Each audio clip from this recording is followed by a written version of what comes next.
This is going to be a screencast basically talking about two-way analysis of variance with replication. There are two kinds of two-way analyses of variance that you can do.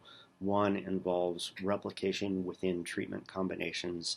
The other one does not involve replication within treatment uh, treatment combinations. And so they both have differences in what you can do with them and how they're calculated. And so we're going to cover them in two different sessions. But basically, you are already familiar with a one-way analysis of variance. And so a two-way analysis of variance relies on many of the same concepts. This idea that there is variation that occurs within treatment combinations, and there is variation that occurs among treatment combinations. And it's the ratio of the variance among treatments versus the variation within treatments that then determines whether or not a particular treatment is having an effect as determined by an F statistic and the associated p-value that comes out of that F statistic. So why would you want to do a two-way analysis of variance? A two-way analysis of variance comes into play anytime you have two treatments, two factors that you think might be affecting a particular response variable. And so an example that I use in my evolution and ecology course that I teach to our first years here at Williamsville College is a situation out in Kansas at a place called Konza Prairie. Konza Prairie is just south of Manhattan, Kansas. It is an area of prairie that has been unplowed because it's in the Flint Hills and the soil is very thin. And so while it may have been used for cattle ranching in the past, chances are it wasn't plowed under and cultivated. And the researchers at Konza are interested in what the effect of native grazers, which are bison, what effect they have on plant communities and ecosystem functioning. And they're also interested in the effect of fire on these communities. And so fires are known as one of the factors that maintains grassland habitats because it comes through and it burns away woody growth, promoting forbs and grasses and getting rid of trees. And that's basically what a grassland is a vegetation community that is made up mostly of grasses and forbs and is relatively absent of trees. And so they have this setup where they essentially have an area that I'm showing you with my cursor where they have fenced it off, and they have a herd of about 250 bison that roam freely within this this portion of Konza Prairie, 8,600 and some odd acres of land, and this central portion here has bison growing on it, roaming around on it. And then they've divided this up into a series of watersheds. And each of these watersheds has a label associated with it. The N indicates that it's native grazers. The 4 represents the number of years between burns.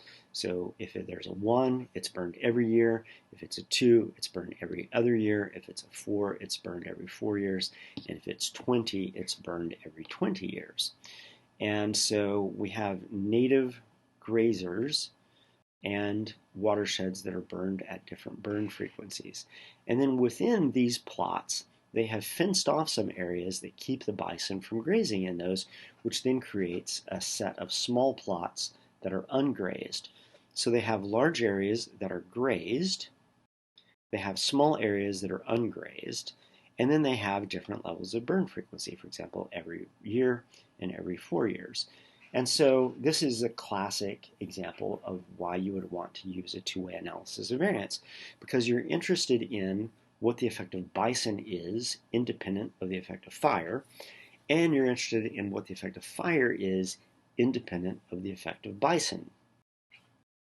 Now, one of the things that a two-way analysis of variance does for you, though, is when you have replication, you can not only look at the independent effect of bison presence and the independent effect of fire, but you can also look at the degree to which those two things interact with one another to, for example, affect species diversity or the amount of nitrogen in the soil or something like this.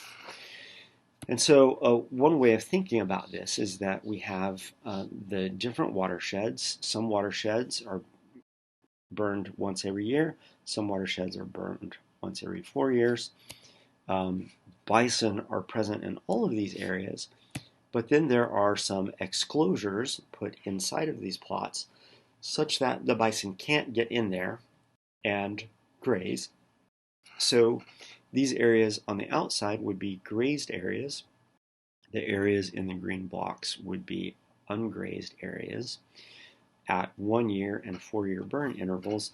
And then what they did was they just set up some plots within each of these areas that are paired so that they could then look at what's the species diversity here versus here, what's the species diversity here versus here.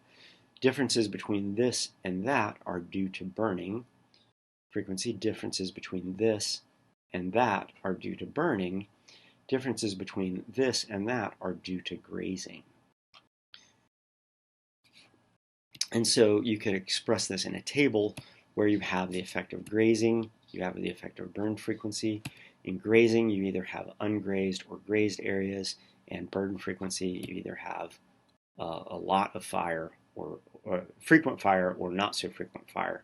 And so we can do this with icons where we have grazers here, bison present, and then we have frequent fires versus less frequent fires. And so in this way, we can look at what is the effect of 1 year burn frequencies versus 4 year burn frequencies. That would be a row mean to test if row means are different. We could look at ungrazed versus grazed, i.e. look at column means to see if column means are different.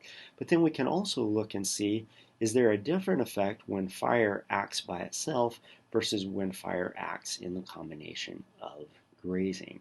And that comes out in the analysis of variance as what we call an interaction term. To what degree do these things interact with one another? And the interaction term is basically something that we calculate by seeing what amount of the total amount of variation is left over after you've accounted for variation explained by grazing versus not grazing, and variation that is accounted for by differences in burn frequency. Whatever is left over after you account for column means and row means, and within sample variation, anything that is left over is then due to interaction effects. So let's look at a situation. Here we have a two-way ANOVA, and I didn't animate it in any way because of kind of the way this is being run. But here we have an experiment that's a very small experiment. But basically, we had researchers who were interested in the type of fat that you feed to mice. Is this fresh fat or is it rancid fat? And they were interested in growth rates. How big do the rats get? And they also have, though, that they're feeding this fat to males and females. And so you have two sources of variation. You have variation due to fat type, and you have variation due to sex. And so 3 males got fresh fat, 3 males got rancid fat, 3 females got fresh fat, and 3 females got rancid fat. The means for each of these combinations, male getting fresh fat is 695.67, males getting rancid fat is 535.3, but within males, all males have an overall mean of 615.5, somewhere between 535 and 695. And because these are all the same sample size, calculating means is actually easy because you can just add these two together and divide by 2. Same thing with females. Females tend to be smaller than males because there is generally a sex effect. But once again, they tend to be growing more at under fresh rather than rancid. And then here is the mean of the females. So the row means in this case are means of males and means of females. The column means, on the other hand, are due to fat type. Fresh fat type, column mean is 669, rancid fat, the column mean is 526. You see that that is lower than 535, which was the mean for males, because that mean is decreased somewhat by the mean for females. So if you add up all 6 of these, this all adds up to 7,173. We have 12 individuals, and so our grand mean would be 597.75. It's just all of the individual data points divided by the total sample size, 597.75. Now this is where the calculations start to diverge somewhat. We can calculate the sums of squares within, down here, by basically subtracting 695.67 from 709, squaring that, subtracting 695.67 minus 679, squaring that, 695 minus 699, squaring that, adding that up, and adding up that sums of squares, that should give you 466.67. Same thing here. This minus that squared, this minus that squared, this minus that squared should add up to 6,738. This minus that squared, this minus that squared, this minus that squared should add up to 3,752. This minus that squared, this minus that squared, this minus that squared should add up to 708.67. All of these things added up would be 11,666.67, which is the sums of squares within across all of the treatment combinations.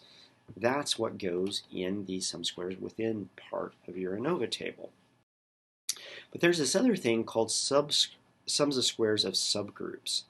This is basically the mean minus the grand mean squared, the mean of male rancid minus the grand mean squared, the mean of female fresh minus the grand mean squared, and the mean of female rancid minus the grand mean squared. That's the sums of squares of all subgroups. How does this mean differ from the grand mean, and that mean differ from the grand mean, and this mean differ from the grand mean, and this mean differ from the grand mean? That's the sums of squares subgroups. That's not actually something that you test, but the sums of squares due to subgroupings plus the sums of squares within should equal the total sums of squares. So 65,903 plus 11,666 should equal 77,570.25. So subgroup plus sum squares within equals total sums of squares. Now, part of that total sums of squares is due to the sums of squares of rows, which is the row mean minus the grand mean squared plus this row mean minus the grand mean squared. That should be 3780.75. And then the sums of squares of the columns, which is this mean minus the grand mean squared plus this mean minus the grand mean squared. That should be 61,204. The row and the column sums of squares minus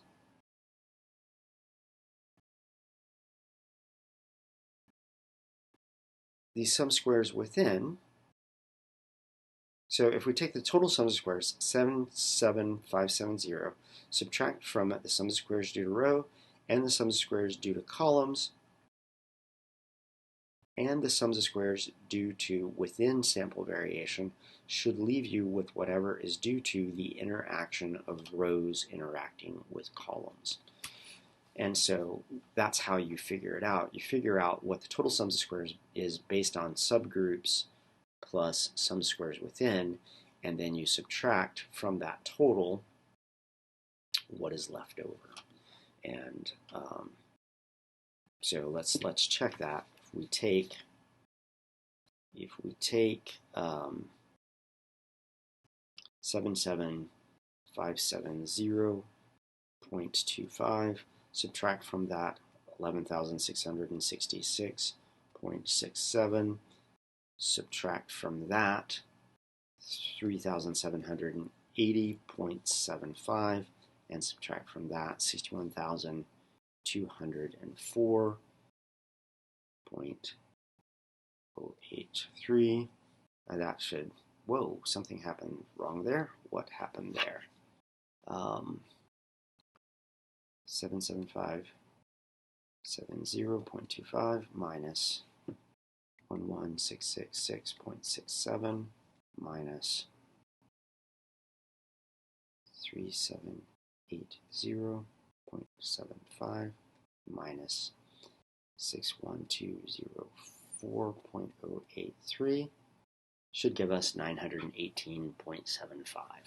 So the total sums of squares minus the sums of squares within minus the sums of squares due to rows minus the sums of squares due to columns should give you the sums of squares due to the interaction term.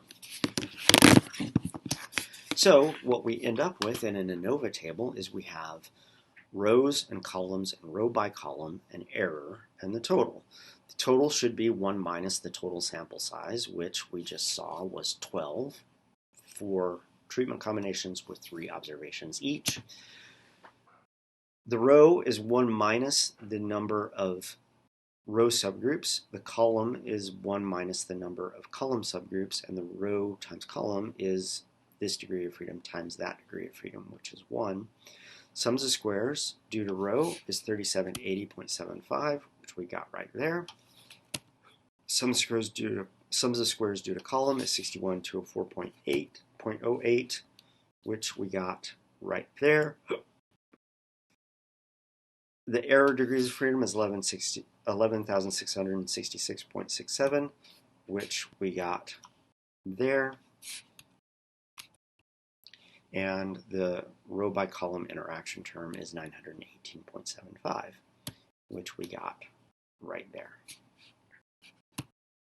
So mean squares are calculated the same way. Mean squared divided by, or sum of squares divided by mean squared is the sum squares divided by degrees of freedom is the mean squared. Sum of squares divided by the degrees of freedom is the mean squared. Sum of squares divided by the degrees of freedom is the mean squared. Those don't change any because they're all being divided by 1. But the mean squared error or mean squared residual is the sum of squares residual minus, divided by 8, which is 1458. The F statistic for each of these is just the mean square divided by sum square or mean square residual. So 3780.75 divided by 1458.33 rather is 2.59. This divided by that is 41.97. This divided by that is this F statistic 0.63. And then we evaluate those with p-value showing that there's no variation among row means, but there is variation among column means, and there is no significant interaction effect. What that is basically telling you is that males and females are not significantly different, but fresh fat versus rancid fat is significantly different. You see that the difference between these means is much smaller than the difference between these means, and there is no interaction. Now we could generate these means and standard deviations and standard errors and confidence intervals and make a plot of that, and the plot should kind of conform to what we think of as the result that we found here, in that what matters is fresh versus rancid, not male versus female. And what we can see here is that if you're given fresh fat, you have much higher means than if you're given rancid fat, but males and females don't tend to differ from one another all that much. So this would be a significant effect of fat type, a non-significant effect of sex, and there is no interaction because males are always above females in terms of growth. And so fat type seems to have an effect on the growth of rats that is independent of sex, which has no effect, is how you would then interpret this. And so by having this particular structure, it allows you to test the effect of fat type independent of the effect of sex, and also allows you to then detect the effect of the interaction. Now, the way this data set is arranged, there is no interaction because just generally, regardless of sex, rancid fat led to lower growth than fresh fat, which is what makes this graph look this way.